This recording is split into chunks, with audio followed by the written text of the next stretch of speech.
Hi and welcome to the high priestess tarot. आप सब लोगों का बहुत ज़्यादा स्वागत है। So let us see here Capricorns what is coming for your December part 2। दिसंबर में आप क्या एक्सपेक्ट कर सकते हो यूनिवर्स की तरफ से, क्या जानना ज़रूरी है। एंड ये एक जनरल रीडिंग है, सो प्लीज़ जितना रेजोनेट करे उतना ही लीजिएगा। Don't force messages on your self. And मेरे बारे में इंफॉर्मेशन आपको सब नीचे डिस्क्रिप्शन बॉक्स में मिलेगा, आप वहाँ से जाके देख सकते हैं। Okay, so your energies for part 2 is your soul shines nourish the sacred feminine. हाँ Capricorns, I definitely see that आप इस वक्त एक जर्नी में हो। Like instantly I am getting this feeling और एनर्जी कि देर इज़ अ लॉट जो आप गो थ्रू कर रहे हो, बट आप सीख रहे हो। एंड ये जो जर्नी है अभी थोड़ा एक जर्नी में जैसे कुछ समय बहुत ही नेगेटिव होता है या अंधेरे में होता है, कुछ ऐसे समय भी होते हैं जो उजाले में होता है, जहाँ पे बहुत खुशियाँ होती हैं, जहाँ पे बहुत सारे पॉजिटिव लेसन्स होते हैं, बहुत ज़्यादा अच्छा लगता है, जहाँ पे अबंडेंस होता है, ब्लेसिंग होता है।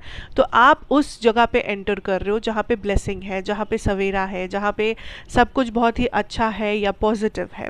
सो आई सी दैट आप जर्नी के उस डायरेक्शन में जा रहे हो, इस जर्नी में जहाँ पे आप इस वक्त पॉजिटिविटी में एंटर करने वाले हो। ठीक है, नंबर 1। नंबर 2 ये है कि देयर इज़ अ फीलिंग जहाँ पे आप थोड़े से इमोशनली अपने आप को रोक रहे हो, या आप अपने इमोशंस को सही तरीके से प्रोसेस नहीं कर रहे हो। लाइक इमोशन है पर आप उसे कैद करना चाहते हो, या आप खुद ही अपने इमोशंस को समझने की कोशिश नहीं कर रहे हो, या उन्हें जगह नहीं दे रहे हो अपनी ज़िंदगी में। आपको ये चीज़ रेक्टिफाई करना है कि व्हाट इज़ इट जो आप इमोशनली महसूस कर रहे हो, व्हाट इज़ इट जो आपके इमोशंस आपको कहना चाहते हैं। Is it love, is it hatred, is it anger, is it resentment? क्या वो इमोशन है आपके अंदर जो बाहर आना चाहता है पर आप उसे आने दे नहीं रहे हो, या आप उसे समझ नहीं रहे हो। इट्स इम्पॉर्टेंट कि अगर ये इमोशन कुछ नेगेटिव है तो आप उसे समझो, आप उसे समय दो एंड आप उसे हील करो। अगर ये इमोशन कुछ पॉजिटिव है तो आप उसे एक्सप्रेस करो, आप उसे काइंड ऑफ एक्सेप्ट करो कि दिस इज़ समथिंग पॉजिटिव। क्योंकि इमोशनल थोड़ा सा डिटैचमेंट के थ्रू आप जा रहे हो। इमोशंस के लिए आपके लाइफ में या तो जगह ही नहीं है, या जितने इमोशंस है उतने इमोशंस के लिए जगह नहीं है। सो इट्स बेटर कि आप थोड़ा सा अपने साथ ही कंपेयर करें अपने आप को, थोड़ा सा आप अपने आप को समझने की कोशिश कीजिए, स्पेशली इमोशंस को। एंड ऑल्सो कि आप इसके बारे में क्या कर सकते हो। Express your emotions. सेंसिटिविटी, आपका जो वल्नरेबिलिटी है, आपका जो वीकनेस है, आपका मन आपसे जो कहता है, ये भी इम्पॉर्टेंट है सुनना। चाहे आप एक्शन लो या ना लो, पर सुनना समझना इज़ इम्पॉर्टेंट। एक्सेप्ट करना अपने आप को इज़ इम्पॉर्टेंट। कभी कभी हम लोग स्ट्रॉन्ग बनने के लिए हम लोगों को लगता है कि ये इमोशन बहुत ही हम लोगों को कमज़ोर कर देगा, या लाइफ में ये इमोशन की वजह से मैं पीछे रह जाऊंगा, या वॉटेवर। लेकिन क्या हम उस इमोशन को एक्सेप्ट करते हैं? नहीं। हम लोग अपने आप को ये समझाते हैं कि ये इमोशन है ही नहीं, मैं इमोशनल हूँ ही नहीं, मेरे मेरे अंदर कुछ वीकनेस है ही नहीं, मैं पत्थर दिल हूँ। पर क्या सच में ये सच है? Think about it. Okay, now let's jump in to your career, financial situation क्या रहेगा देख लेते हैं फॉर दिसंबर पार्ट 2।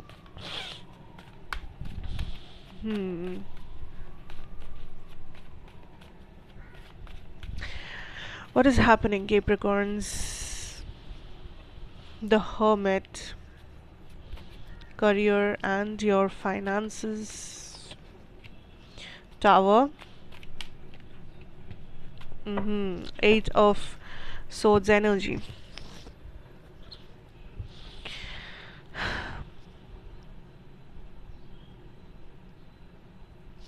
करियर या फाइनेंशियल सिचुएशन में I definitely see Capricorns you are little bit stuck. Like आपको ये एहसास नहीं, आपको ऐसा लग रहा है दैट आप जो करने जा रहे हो या आपका जो इंटेंशन है कि मुझे ये चीज़ करना है, मुझे ये एप्लीकेशन भरना है, मुझे ये एग्ज़ाम देना है, मुझे ये बिज़नेस स्टार्ट करना है, मुझे ये जॉब चाहिए, व्हाटएवर, या आने वाले 5 साल में मैं अपने आप को यहाँ देखना चाहता हूँ, वहाँ देखना चाहता हूँ या चाहती हूँ। द थिंग इज़ कि आप उस चीज़ पे यकीन नहीं कर पा रहे हो, आप उस चीज़ के ऊपर कॉन्फिडेंस नहीं रख पा रहे हो कि आपके अंदर वो काबिलियत है या आप भी वो चीज़ कर सकते हो या आपको वो चीज़ करना चाहिए। मे बी आपके आसपास के लोग थोड़े से डिमोटिवेटिंग हैं, ये लोग आपसे कहते हैं कि तुमसे नहीं हो पाएगा, या इसके लिए तो बहुत पढ़ना पड़ता है, इसके लिए तो बहुत मेहनत करना पड़ता है, इसके लिए तो पहले से बहुत पैसा होना ज़रूरी है, तभी ये बिज़नेस में शाइन होगा, तभी ये होगा वो। सो इट्स लाइक समथिंग, या मे बी ये चीज़ें आप खुद से कह रहे हो, आप खुद को कंपेयर कर रहे हो किसी और से या व्हाटएवर, बट आपके अंदर द मेन रीज़न इज़ कि आप स्टक हो। इट्स बिकॉज कि आप अपने ही इस सपने पे या अपने इस प्लान या आइडिया के ऊपर कॉन्फिडेंस नहीं रख पा रहे हो। आपको लग रहा है कि ये मुमकिन नहीं है, आपके लिए ये मुमकिन नहीं है। Okay, now I also see that आप डरे हुए हो, घबराए हुए हो किसी एक्शन के लिए। आपको पता है कि आपको कुछ फेस करना पड़ेगा, बट आप डर रहे हो उसे फेस करने के लिए। मे बी ये कुछ लॉसेस है, रिजेक्शंस है, कुछ लाइक एग्ज़ाम में आप क्लियर नहीं कर पाए हैं, ऐसा कुछ है, या आपको लग रहा है ऐसा कुछ होने वाला है एंड आप उसके बारे में एकदम श्योर है कि मेरा ये पैसा डूबने वाला है या मेरा ये एग्ज़ाम ख़राब होने वाला है, what ever this is. But the thing is कि आप अगर एक जगह पे बैठ के डरते रहोगे, डरते रहोगे, डरते रहोगे, क्या ये आपका डर ख़त्म होगा कभी? क्या ये आपका प्रॉब्लम सॉल्व करेगा? नहीं। सो इट्स बेटर कि आप उठे, आप चीज़ों को, आप उस चैलेंज का सामना करें। Don't sit back and think कि समय के साथ ही मैं हील होऊंगा। ठीक है, समय के साथ आप हील हो जाएंगे, पर अभी इस डर में बैठने का समय नहीं है। It's time to fight, it's time to get up, it's time to acknowledge this energy. ये चैलेंज जो है उसका सामना करेंगे तभी आप उस पार जा पाएंगे, तभी आप इस अंधेरे से निकल के उजाले में जा पाएंगे। पर अगर आप जब तक उठ के सामना नहीं करेंगे तब तक ये अंधेरा अंधेरा बन के ही रह जाएगा आपकी ज़िंदगी में। सो इट्स टाइम कि अगर कुछ नेगेटिव आपको लग भी रहा है या हो गया है आपसे, कुछ लॉसेस हो गए हैं, कुछ लाइक आप प्रिपेयर नहीं कर पाए, इंटरव्यू ख़राब गया है, वॉट एवर इट इज़, या आपका जो टारगेट था वो आप हिट नहीं कर पाए, it's okay to face it. एक बार फेस कर लेंगे तो फिर वो डर, वो प्रॉब्लम, वो इशू इतना बड़ा इशू नहीं लगेगा, प्रॉब्लम इतना बड़ा प्रॉब्लम नहीं लगेगा। I think you should give your self another try, another chance. अपने आप को चांस दीजिए टू प्रूव योर सेल्फ, अपने आप के लिए। किसी और से compete मत कीजिए, अपने आप से compete कीजिए। ओके, सो थोड़ा सा नेगेटिव या स्टक आपको लग सकता है, but you need to take action. आपको रुकना नहीं है, आपको स्टॉप नहीं करना है, आपको अपने आप को डाउट नहीं करना है, उल्टा आपको आगे बढ़ते रहना है, फेस करते रहना है सिचुएशन को। चाहे जितना भी डर लगे, जितना भी नेगेटिव लगे, जो भी लगे, आपको फेस करते रहना है। डोंट स्टॉप एंड थिंक कि एक दिन सब ठीक हो जाएगा एंड तब आप उठ के कुछ करेंगे। नहीं, वो दिन ट्रस्ट मी कभी नहीं आएगा अगर ऐसे ही चलता रहा तो। Okay, now let's see your emotions, आपका personal situation, what is happening. 6 of Cups, Harvest and the 4 of Wands energy.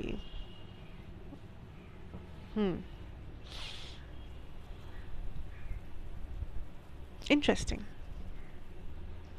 C love या पर्सनल सिचुएशन की मैं बात करूँ, I see that there is a reconciliation जो डेफिनेटली होने वाला है।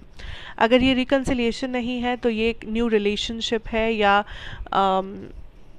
इस पर्सन को आप जानते हैं। ठीक है, लिसन, इस पर्सन को आप जानते हैं एंड या तो आप इस पर्सन को दोबारा चांस दे रहे हैं अपने लाइफ में, या तो ये कोई रिकन्सिलिएशन है, आप लोग नो कांटेक्ट में थे एंड कुछ सेपरेशन हो गया था, that is what is happening.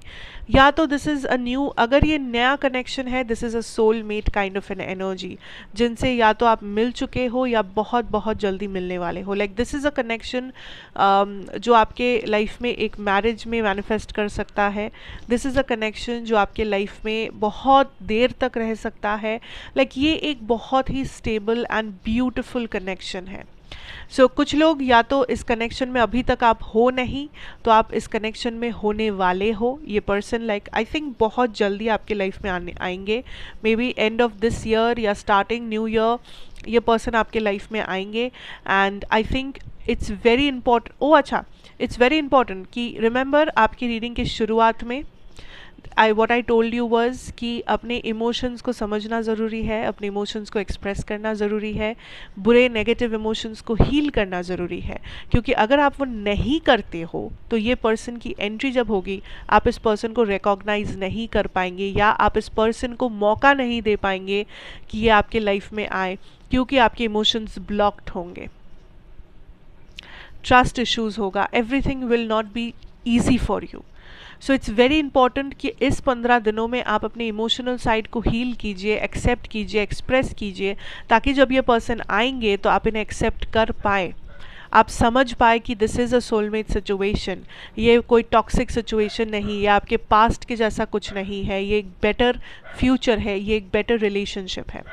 And जो लोग किसी पास्ट पर्सन से डील करने वाले हैं या ये कोई रिकन्सिलिएशन है, आई थिंक ये हीलिंग इसलिए ज़रूरी है ताकि आप इस कनेक्शन को एक नया शुरुआत दे सको, ताकि फिर से एक बहुत ही खूबसूरत और स्टेबल चीज़ शुरू हो सके, नेगेटिविटी को पीछे छोड़ के आप लोग सिर्फ पॉजिटिविटी लेके आगे बढ़ सको। लेकिन trust me Capricorns, I don't know आप कितना बिलीव करेंगे कितना नहीं, but I can assure that there is a beautiful connection that is ahead of you. ये कनेक्शन जितना ही इम्पॉर्टेंट है उतना ही लॉन्ग टर्म है, उतना ही स्टेबल है। So be ready for this. अगर आप सिंगल हो, अगर आप पीछे मुड़ के नहीं देखना चाहते, तो ये डेफिनेटली एक न्यू पर्सन सोलमेट एनर्जी है। So be ready for this connection, अपने आप को तैयार कीजिए इस ब्यूटिफुल कनेक्शन के लिए।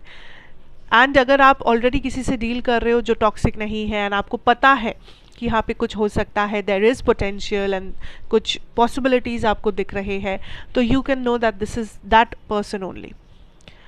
ये पर्सन एक स्कॉर्पियो हो सकते हैं, पाइसिस हो सकते हैं, कैंसर हो सकते हैं, या फिर Taurus, Libra, Aquarius, Aries, Sagittarius,